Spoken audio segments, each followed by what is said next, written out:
Poznato je da pčela imaju 3 para nogu i sve noge imaju svoju zadaću. Pčelama služe za kohanje, čišćenje tijela i sakupljanje cvjetnog praha. Zanimljivo je kako je 3. par nogu posebno građen. Ako ste ikada posmatrali pčelu nakon njenog pohoda na biljke, možda ste primijetili kako su joj noge žute boje. To je zbog toga što pčelama 3. noge služe za prijenos peludi. Na njima se nalaze brojne dlačice koje su tako složene da tvore košaricu u koju pčela sakuplja pelud. A da li ste ikada vidjeli nokte na pčelinjim nogama? Samir Baralija je u seriji 10.000 fotografija uspio snimiti i taj detalj. Pogledajte kako je na to reagirao legendarni visočki pčelar Keko. Najljepša pčela koju sam uspio ikad u životu, najljepša.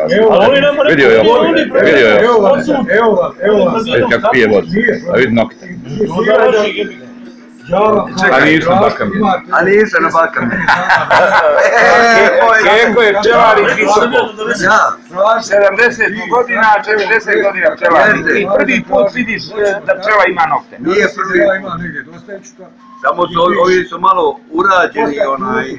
Ona je bila kod pedikera ili... Jes kod pedikera, u Samirove pčele idu kod pedikera. Onda imate pravo na 2, pošto vi imate samo pravo na jednog člana.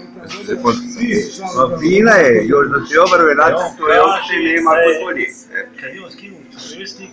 Jesu na bakamljeni nokti, ej.